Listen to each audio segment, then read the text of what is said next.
investissent pas, voilà, en décidant pour se faire plaisir. Il y a un outil de travail, Johan vient de l'exprimer, entre le stade et le centre de formation et le centre d'entraînement qui est quand même relativement assez neuf. Donc il y a quand même beaucoup de choses qui ont été faites avant. Oui, c'est un grand club, Nice. Ça reste un grand club. Et c'est un grand club. C'est pas non plus, il n'est pas arrivé à Luçon. Qui s'est structuré. Les gens de Luçon, si vous. Et après, comme ça. Il va falloir qu'ils mettent les bonnes personnes au bon poste. Et là, il y a un entraîneur qui est plus que compétent. Si mes Froome en pointe, c'est pas bien. Bravo. Ça est pas mal. Et tu vois, certains pourraient rétorquer en disant, mais regardez l'exemple de Rennes, par exemple, de Pinot, qui est milliardairissime. Mais pourtant, moi, je leur ai rétorqué, mais s'il n'y avait pas Pinot à Rennes, ce serait quoi la réalité de Rennes aujourd'hui? Rennes, c'est comme Pinot, c'est depuis 98. Et rouge et noir qui monte et qui descend. C'était ça. Et Pinot, comme le travail de Pinot à Rennes, c'est une fidélité. Non, c'était la blague des années 80. Non, c'est depuis 98, c'est une fidélité. Le fils qui a repris, François-Henri Pinot, quand même. Pinot, il s'est fait un peu avoir au début, en mettant des très grosses sommes, des 15 millions d'euros. Un certain Lucas, voilà, et peut-être qu'après, voilà. Ça a un petit peu refroidi. Alors, sur Radcliffe, est-ce que c'est pas inespéré pour la Ligue 1 d'accueillir un milliardaire de cette trempe-là? C'est génial. Non mais c'est vrai, franchement c'est super, on se désespère suffisamment qu'il y ait peu... Enfin, pendant longtemps, il y a eu peu d'investissements, à part évidemment les Qataris et Monaco, parce que ça a beaucoup contribué. Mais c'est vrai que voilà, on avait du mal à être attractif. Là, il y a différents modèles qui viennent. Alors, est-ce qu'ils se valent tous? Par exemple, est-ce que ceux de Bordeaux, est-ce que c'est quelque chose à long terme, ou est-ce que c'est du trading? Est-ce qu'ils viennent vraiment pour l'équipe ou pour d'autres investissements? À voir, mais on peut pas déplorer le fait que notre championnat attire des fortunes. Maintenant, il faut voir s'il y a vraiment un sens sportif à tout ça. Je trouve qu'il y a suffisamment de cas maintenant ces dernières années de rachat pour ne pas dire que c'est inespéré. En vérité, je pense que maintenant il commence à y avoir des explications. Bertrand, le club coûte pas très cher. Je vous interromps juste. La flamme est en train de s'éteindre au Dynamo Stadium à Minsk pour boucler ces Jeux européens après 10 jours de compétition pour ces deuxièmes Jeux européens. La première fois, c'était il y a 4 ans à Bakou, et cette deuxième édition à Minsk qui a été un succès. Vous avez été très nombreux à regarder ça sur la chaîne L'Équipe en direct. Et on vous en remercie d'ailleurs, et ça appelle d'autres succès, on l'espère. Dans 4 ans, ce sera à Cracovie, en Pologne, pour la 3e édition de ces Jeux européens. Un parfum de Jeux olympiques. Johan, pour conclure là-dessus? Oui, par rapport au sujet de Nice, quand même, d'un côté, tu as Neymar qui devrait peut-être partir. Donc c'est sûr que... non, mais tu vois, il fera très fort, en fait. C'est pour ça qu'à un moment donné, quand même, là, on va pas quand même dire non à ce milliardaire, quand même, qui a l'air intéressé, qui a l'air passionné. Donc je pense que ça ne peut être qu'une bonne nouvelle. Mais après, attention, quand même, parce qu'après, il y a un délai quand même entre 4 et 6 semaines. Il faudra un contrôle de la Ligue, des instances, en espérant que ce soit pas encore une illusion. C'est la puissance financière qui est inespérée. C'est-à-dire des investisseurs, effectivement, Bertrand l'a dit, il y en a, puisque la Ligue 1 a ce côté attractif. Ça coûte pas cher, voilà, et tu peux t'installer en haut assez voilà, vite. c'est pas la première ligue où c'est surbouché, où il faut surinvestir pour espérer vaguement quelque chose. Mais là, par contre, tu as une énorme fortune. C'est quasiment la plus grande fortune de Grande-Bretagne, c'est pas rien. C'est la première fortune. Voilà, c'est la première. Voilà, je croyais qu'il y avait un petit doute, mais bon, voilà. Non, je suis. Non, il n'y a pas de doute. C'est validé. Dans le classement de Forbes hier, il est à 11 millions d'euros. 11 milliards d'euros. Ah oui, parce que 11 millions d'euros, il va pas aller loin. Mais il est fort. On les compte 11 millions. milliards. C'est Yohan Ryu, 11 millions. Là où McCourt, par exemple, disparaît de la caste, entre guillemets, des milliardaires. Il ne fait plus partie des 2500 milliardaires de la planète, McCourt. Ah bon? Ah oui. Ça, les temps sont vraiment durs. On parlera des transferts de Campos et de Luis Gustavo tout à l'heure. D'ailleurs, c'est vrai que c'est top. C'est top, vous direz tout à l'heure. Un dernier mot sur Radcliffe et Nice. Le stade n'était pas toujours plein à Nice. Il y a au niveau des infrastructures, l'accès au stade, il y aura des améliorations. Mais ça vous inquiète pas, ça, pour... Est-ce que c'est pas... ça son pari. En France, on est en difficulté là-dessus. Hein.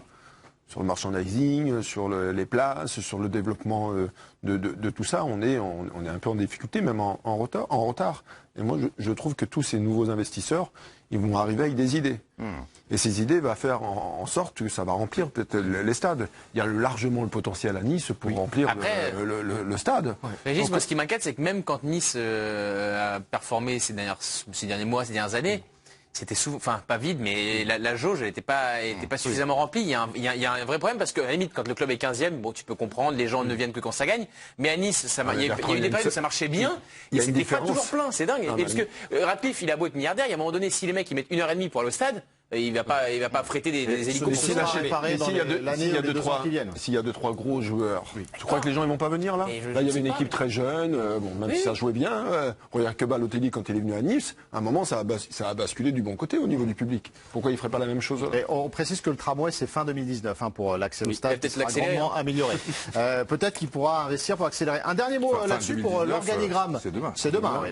Pour l'organigramme du club à venir, Patrick Vieira, quid de son avenir? Et cette information qu'on vous relaie, je ne sais pas où Radcliffe en est exactement, mais son envie, ce serait d'accueillir Arsène Wenger comme grand manager général ou président délégué, je ne sais pas la fonction, et de garder Vieira comme entraîneur. Est-ce que ce serait une bonne nouvelle selon vous? C'est magnifique. Si c'est ça? Bah évidemment. Et puis de toute manière, Radcliffe, bon, c'est un Anglais, donc Vieira et Wenger, va savoir, c'était peut-être un supporter d'Arsenal, même s'il voulait acheter Chelsea, mais enfin ça lui parle. Pour Arsène, c'est les conditions sans doute formidables, quoi. C'est l'homme de la situation. En plus, Arsène et Vieira, il y a aussi une connexion, tu vois, donc ça serait formidable. Mais alors, où tu mets River et Fournier? Il a commencé à aucun des deux est directeur sportif. Oui, River, c'est les finances. Oui, d'accord, mais d'accord, ok. Enfin, Arsène Wenger, si tu veux. Après, il y a des gens qui vont sauter dans tous les cas, parce que là, il y a maintenant Grimandi qui est directeur sportif, donc il ne pourra pas y avoir Grimandi, Wenger. Non, mais Grimandi et Arsène Wenger, ils sont comme ça. Il peut être sous les ordres d'Arsène Wenger comme il l'était, dans une fonction particulière. Mais il peut y avoir un directeur général, il y a un président qui va représenter le club, parce que comme c'est un étranger, il y a des possibilités. Il y a des postes. Oui, et puis le club prend une dimension où avoir un manager général de. Non, mais ça, c'est un sacré scoop, quand même. Moi, j'avais pas entendu ça aujourd'hui. Donc, c'est un sacré scoop, quand même, ton Wenger. Si, ça Wenger est ressorti un petit peu, mais à suivre pour. En plus, c'est une région. Et c'est pas c'est un vrai truc. À suivre donc pour l'OGC Nice qui va basculer dans une autre dimension et ça fera du bien évidemment à la Ligue 1. On en vient à l'équipe de France éliminée en quart de finale de sa Coupe du Monde face aux États-Unis. Malgré tout, cette effervescence, pourquoi vous regardez Bertrand Latour quand on lance le sujet? Parce qu'on le sent meurtri, on le sent touché, on vérifie qu'il n'y ait pas un collapse, quoi. Il m'a laissé un message. Il fait chier. Non mais je me réjouis pas du malheur. Évidemment. J'ai regardé cette petite phrase de Wendy Renard. C'est important parce qu'on a senti toute l'effervescence autour de cette Coupe du Monde en France. Elle dit dans le journal L'Équipe aujourd'hui que c'est un tournant pour le foot féminin, cette Coupe du Monde en France et le succès populaire. D'accord ou pas d'accord avec Wendy Renard? Vous dites oui? Non, c'est un oui, Franck. C'est un non, Franck. On est sur une zone de friction, là. Oui. Allez, on y va, messieurs. J'avais envie de perdre un duel. Moi, j'ai envie d'entendre un duel entre Bertrand Latour et... J'avais envie de perdre un duel ce soir et je pense qu'à 22h53, c'est le moment. Vous n'aurez pas ce duel-là, les amis. On l'a pas? Non. Pourquoi? Non, Régie, là, vas-y. Parce que on veut entendre tout à l'heure Bertrand. D'accord, ok. Bertrand Latour, gardez-vous pour le thème suivant sur Corinthians qui a été prolongé et vous ne semblez pas d'accord. Johan. Oui, parce que Bertrand, tout ce qui se passe en ce moment, ça va bien au-delà évidemment du terrain, d'un tableau d'affichage, d'un résultat. On gagne, on gagne pas. C'est un mouvement de fond, c'est un mouvement structurel, un mouvement même générationnel.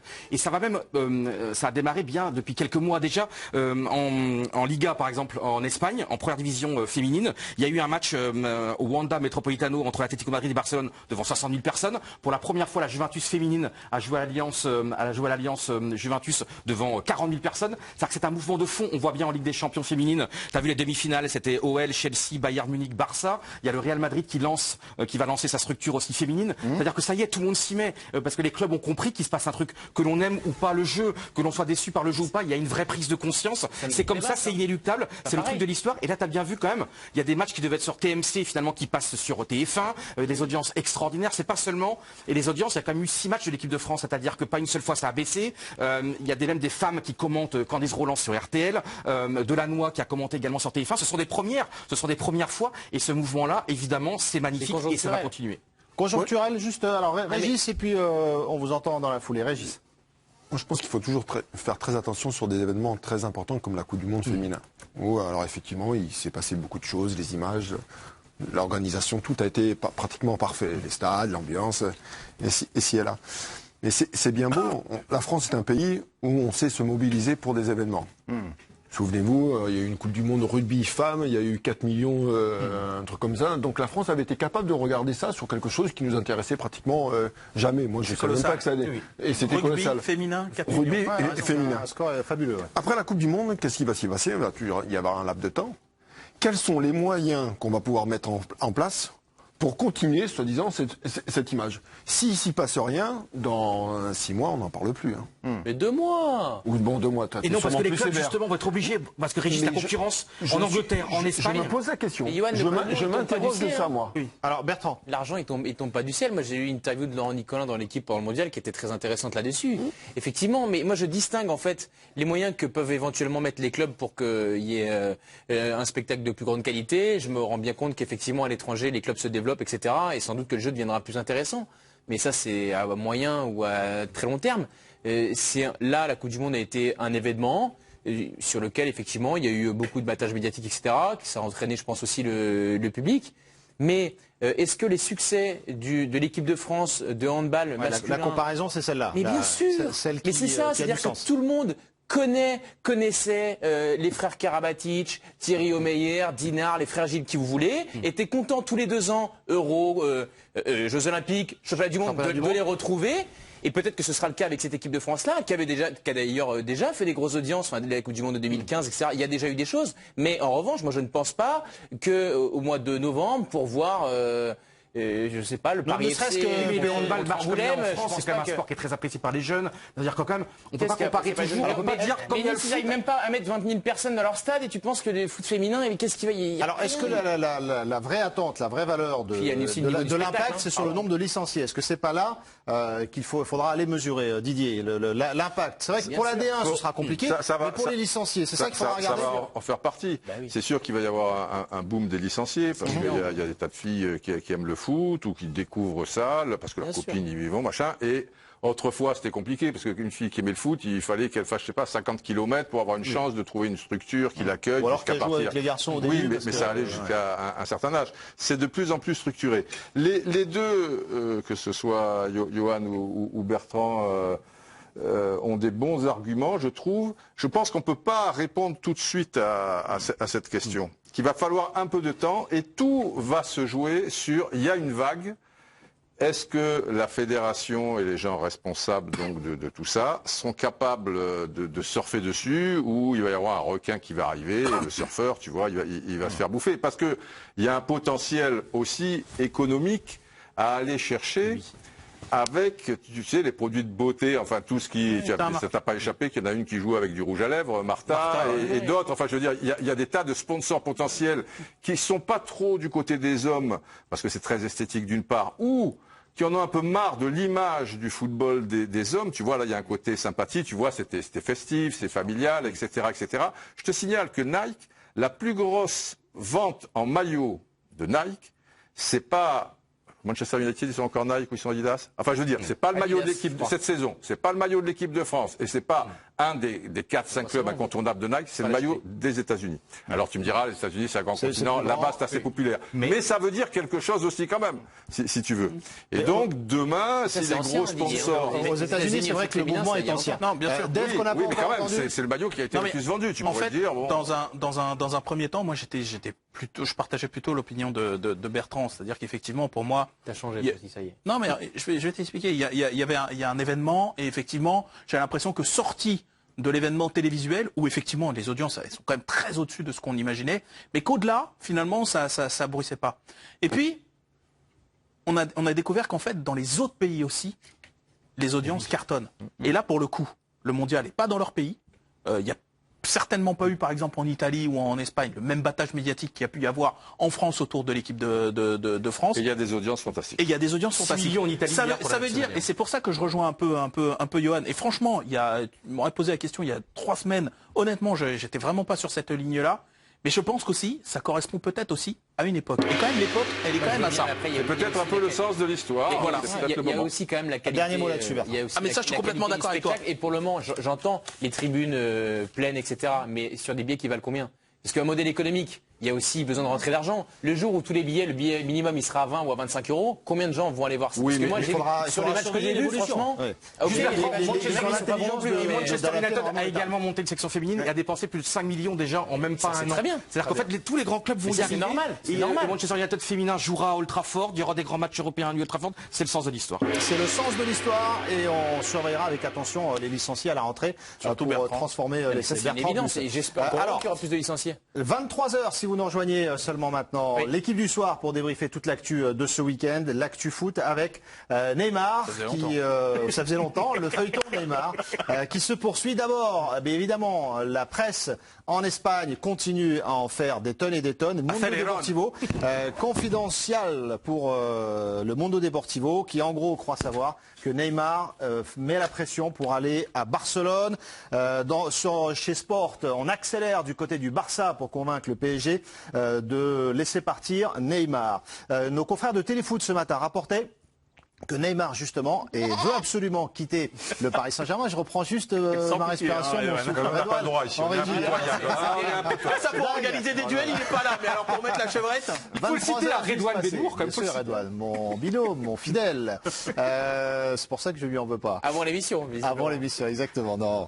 Neymar, plus sérieusement, nos confrères de Téléfoot qui évoquaient l'envie de Neymar d'aller au bras de fer, absolument, pour quitter le Paris Saint-Germain avant l'été pour rejoindre Barcelone. Est-ce que le Paris Saint-Germain doit à tout prix le garder et donc aller au bras de fer avec Neymar? C'est un super duel cette fois-ci. Super duel. On se met d'accord sur les stratégies. Alors, Bertrand et Johan, vous me dites non, le Paris Saint-Germain ne doit pas à tout prix le garder. Oui pour Dave et Régis. Qui démarre ce super duel? En régie, tiens, Redouane, c'est lui qui va décider. En faveur de Bertrand, Johan ou Régis et Dave. En tout cas, Dave a répondu à la question est-ce que Neymar est un bon joueur? Et je suis assez d'accord avec lui. C'est un très bon joueur. Et il faut le rappeler parce que visiblement personne ne s'en souvient. Non, rajoutez pas trop. on l'a dit. Vous votez sur le compte Twitter. C'est le sondage du soir, on vous le rappelle. Le PSG doit-il aller au bras de fer avec Neymar? Vous continuez à voter sur la page Facebook et le compte Twitter. Didier, vous tranchez en faveur de qui cette histoire? Alors, et c'est ça le problème, Dave, c'est que toi, tu pars du principe, moi je suis d'accord avec ça, faut tout faire pour essayer de lui faire, tu mettre un rat dans la cervelle, finalement, nouveau projet, tu vas voir, c'est bien, c'est etc., parce qu'il est très fort et tout. Je suis d'accord avec ça, mais la question c'est, est-ce que Neymar, qui est prêt à aller au bras de fer, est-ce qu'il faut à tout prix le garder? Là, on part du principe qu'il va au bras de fer. Ça veut dire que tu n'as pas réussi à la fin. Ah, ça, moi, j'en sais rien. Eh bien oui, mais on part de ce principe-là. Oui, mais bon. Est-ce que tu as donc... Non, voilà. On dit que Neymar est prêt à aller au bras de fer. Oui, non, moi, je dis que dans tous les cas de figure, Paris doit le garder. Ah oui, donc ça, le cas de figure ultime, c'est il va au bras de fer. Oui, moi j'ai désamorcé ça. Paris, à tout prix, ils doivent le garder. J'ai Même s'il y a désamorcé bras de ça. fer, il le garde. C'est ça la question. Tu es professeur, mais tu es malin, ne joue pas sur la... Allez au bout de votre démonstration, Didier. Il a essayé. Allez au bout de votre démonstration. Allez au bout Et de ma votre démonstration. démonstration, c'est que si tu as un joueur que tu veux garder contre son gré, c'est compliqué. Mais si en plus, ce joueur, c'est une super diva, avec l'ego que l'on connaît et tout le tralala derrière, ça veut dire que tu prends le risque, ok, de gagner le bras de fer, parce que si tu veux le gagner, tu le gagnes, il est sous contrat. Mais, de le perdre, c'est-à-dire que ça va encore te coûter la blinde et lui il va te mettre le feu, je veux dire, et donc tu n'auras jamais le bon Neymar. Et pire, par rapport aux Qataris, parce qu'il faut en tenir compte aussi, eux attachent énormément d'importance à leur image. Tu as des gens, ils sont à la tête de club, un Américain que tu connais pas au truc, il dit moi je n'ai rien à foutre, les gens, moi je m'appelle Radboum Bif, tu vois, si les gens sont pas contents, c'est pas un problème, moi je peux me balader dans la rue. Mais eux, ça veut dire que Neymar c'est le monde entier, quoi, si tu veux. Et si lui, ils sont malins, et son entourage, ils sont malins, et tu vas le faire passer pour le malheureux, le pauvre, le prisonnier, tu as bien vu la mère de Rabiot, Véronique Rabiot, on était prêt à pleurer, quoi, je veux dire, c'était le prisonnier, tu connais la série. On parlera de Rabiot tout à l'heure, c'est arrive à la Juve. C'était ça. Et alors si tu fais ça avec Neymar, avec toute la presse qui s'en mêle et tout le truc, et la presse catalane, pas que catalane, et la presse mondiale, le Brésil, tout ça, à mon avis, tu mets le doigt dans quelque chose. mais moi je suis d'accord. Et tu perds en faveur. Alors moi je suis d'accord. Non mais ça veut dire Dave, Paris, si tu peux le retourner. Non mais sorti du duel. Moi je pense qu'évidemment de toute façon ils n'iront pas au bras de fer avec lui. Ben voilà. Parce qu'en termes d'image, ils peuvent pas le faire. ouais, Voilà. Moi, je pense simplement que... En termes d'image... Non, mais de quoi? Moi, j'entends ce que dit Didier, mais sur l'image du Paris Saint-Germain, je suis pas sûr qu'ils aient une bonne image. Et enfin, sur les gestions et à des échelles. Non, mais si tu vas au bras de fer, ça te retombera. Non, mais ça te retombera. C'est pas les mêmes. Là, c'est pas Ben Arfa ou machin. Là, on est au niveau mondial. Non, ça intéresse pas la presse mondiale. C'est Neymar qui est prisonnier, qui est malheureux, qui pleure misère, qui machin. C'était des joueurs. Non, mais là, c'est une résonance mondiale. Si dans le monde entier, on apprend que tu es au bras de fer avec Neymar, que tu veux le garder contre son gré, tu perds cette bataille de l'image. Et surtout, c'est un enjeu. Mais là-dessus, je suis complètement d'accord. Moi, évidemment, même si sur le fond, ils auraient raison, parce qu'il va pas nous faire pleurer, Neymar. Il signe un contrat. Le mec, il est 2 fois blessé. Sur le principe. C'est pas de chance. Mais on sait très bien qu'en réalité, ils n'iront pas. Mais moi, je pense que Neymar, je pense que c'est quelqu'un que tu peux retourner. Mais je pense que Leonardo a déjà essayé, forcément. Leonardo, est-ce que Leonardo, au fond de lui, veut clôtiner Neymar? Oui, c'est pas sûr. Non, mais j'imagine que s'il y avait eu à le retourner, imaginons, j'imagine que forcément il y a eu quand même des contacts entre le camp Neymar et les deux Brésiliens, ils se connaissent aussi. Jusque-là, Neymar, pas encore parlé. On va voir. On va voir. Là, on part du principe Alors, pour la stratégie du PSG, pour gérer au mieux ce dossier, pour vous, quelle est la meilleure stratégie à tenir pour le PSG face à cette envie répétée de Neymar de s'en aller à la fin de l'été, avant la fin de l'été pour le PSG? Me prendre comme médiateur.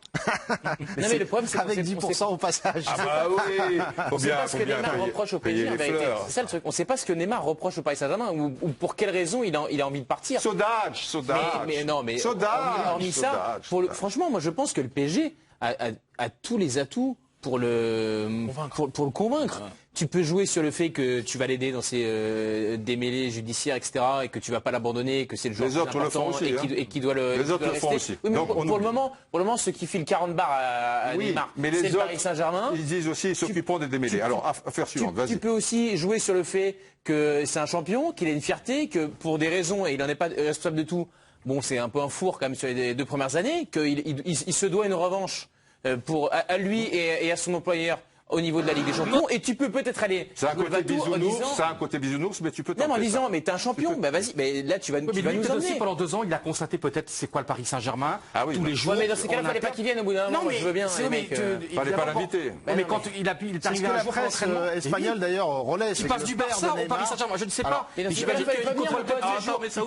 la presse espagnole, les amis, attendez. La presse espagnole, par rapport à ce que vous dites, Johan, c'est ce qu'il relaie, c'est que le père de Neymar, le jour où il avait décidé de quitter Barcelone pour le Paris Saint-Germain, lui avait dit: tu fais une connerie, tu vas le regretter dans 6 mois. C'est ce que la presse espagnole relaie aujourd'hui. À bon escient, sans doute. Ça tombe bien que ça tombe en ce moment. Mais bon, parce que le Barça, ils n'ont pas gagné avec des champions depuis 2015. On a l'impression que tu vas au Barça, tu gagnes avec des champions tous les ans. Ils ont Messi, et pour le moment, depuis 2015, Neymar était là. Ils n'ont pas gagné. Enfin, c'est pas parce qu'il va aller là-bas qu'il va gagner tous les ans. Et le problème sera le même. Et il y aura toujours Messi. Et si tu gagnes avec des champions, le Ballon d'Or, il sera à Messi. Enfin, ce sera la même chose. Parce qu'il avait quand même très mal vécu le fait que très mal vécu à l'échelle de toujours on va pas faire pleurer, c'est pas Émile Zola non plus, mais il avait quand même pas bien vécu le fait que la remontada, on peut expliquer ce qu'on veut, c'était quand même lui qui l'avait signé et personne d'autre, et que dans la presse le lendemain en Espagne, t'avais des photos de Messi partout. Et que ça, quelque part, parce que ils sont orgueilleux ces mecs-là, et qu'à un moment, lui, il veut sa part de lumière. Il sait bien que Messi est le meilleur joueur du monde, et le plus grand joueur de l'époque, peut-être même un peu plus que ça. Mais il sait que ce moment-là, il correspondait à sa part de lumière à lui, que même ça, on ne lui a pas donné. Moi, je pense que comme le Ballon d'Or, il y a des Ballons d'Or qui traînent dans les bureaux ici. On lui en donne un. Enfin, tu vois, on le fait. Voilà. Il est juste là, à Barcelone. Ça fait, tu traverses la rue. Tu traverses la rue et tu vois, il est là, regarde-le. Il est là. Confiance, regarde bien ce petit. Alors là, oui. Ça peut peut-être marcher. Je pense que c'est un truc. Imagine s'il part.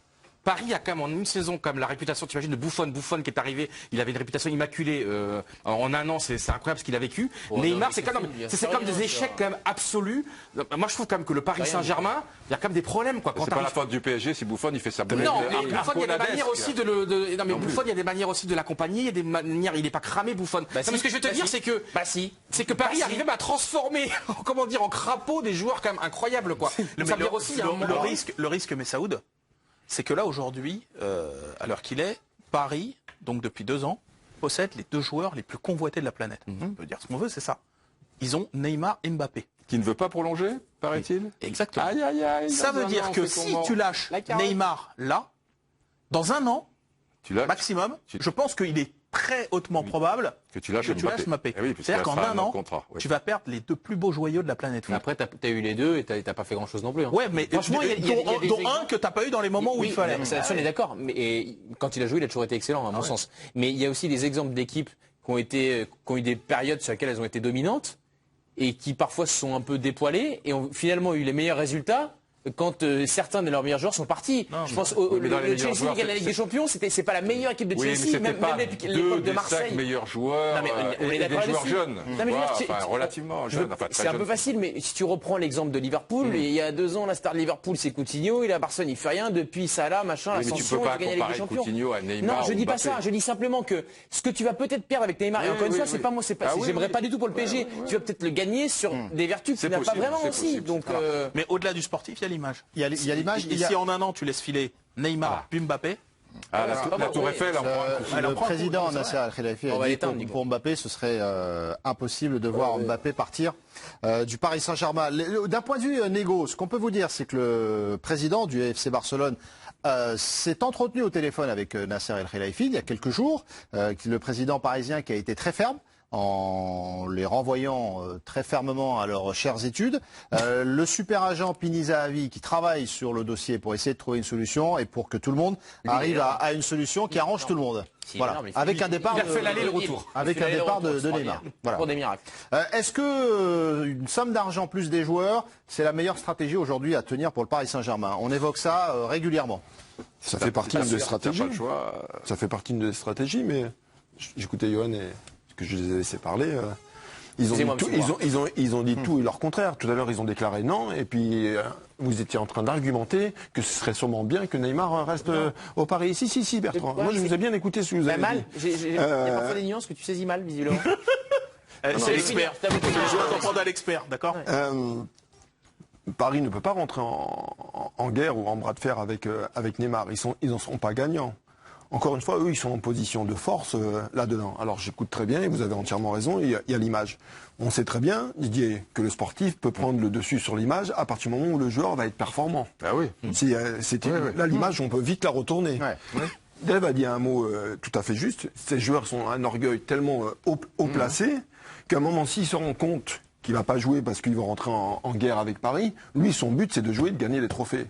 Si à un moment, Paris, l'institution, dit on garde Neymar, parce que c'est avec lui qu'on peut gagner la Ligue des Champions, c'est l'objectif, vous inquiétez pas que le joueur il va être performant, parce qu'il ne pourra pas faire autrement. Je suis bien d'accord avec toi. Pour conclure là-dessus, Didier. Un petit bémol avec Neymar, c'est que je trouve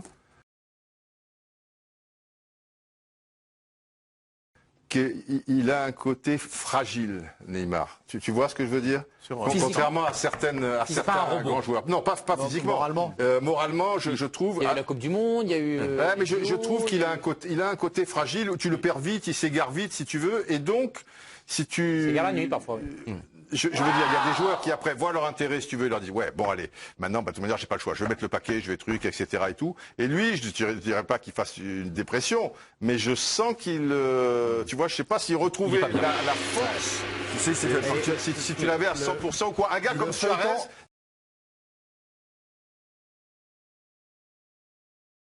Liverpool a fermé complètement la porte. Alors qu'il s'était fait avec Arsenal. Il s'est écrasé, il a fait la meilleure saison de sa carrière. Il est parti après. La meilleure saison de sa carrière. Mais Suarez, c'est... Tu vois, le feuilleton qui va se poursuivre pour Neymar, c'est le sondage, continue à voter. Est-ce que le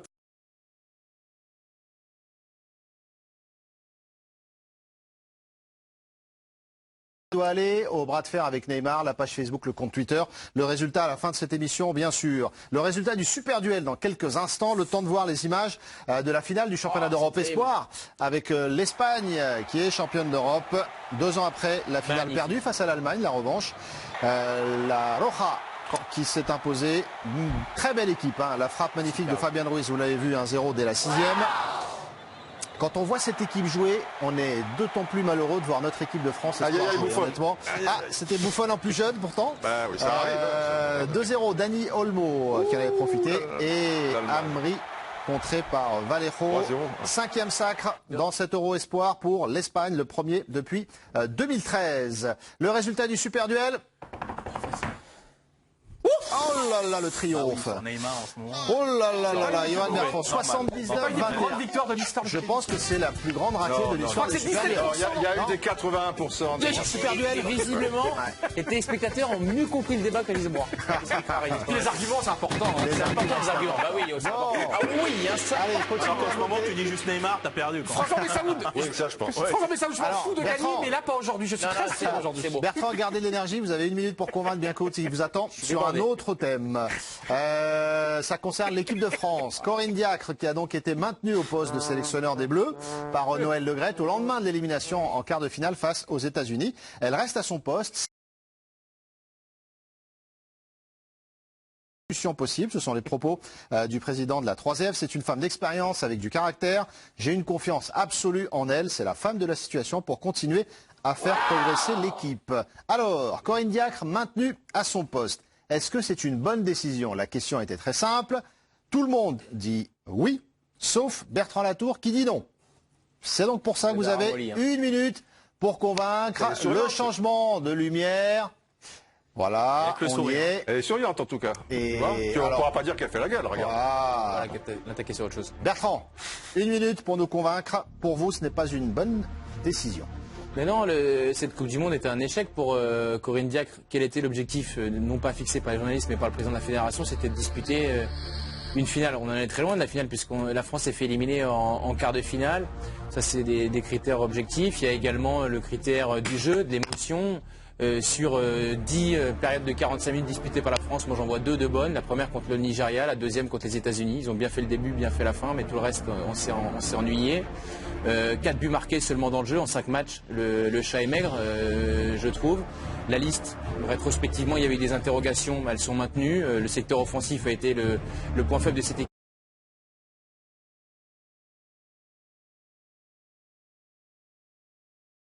On l'a vu tout au long de la compétition, elle n'a pas pris Katoto notamment, elle aurait peut-être pu faire jouer des joueuses à d'autres postes, elle ne l'a pas fait, elle a été très attentive pour son coaching durant toute la compétition et y compris en quart de finale. Et puis on va terminer là-dessus, sur l'image, je pense qu'elle devait être la première ambassadrice de cette équipe, elle a été très mauvaise, consternante, sans arrêt en train de tirer la gueule, de se moquer des journalistes, pas d'enthousiasme, donc pour toutes ces raisons-là, je pense qu'elle aurait dû partir. Est-ce qu'il vous a convaincu? Bertrand Latour, vous votez sur le compte Twitter et on va prendre l'avis de Didier.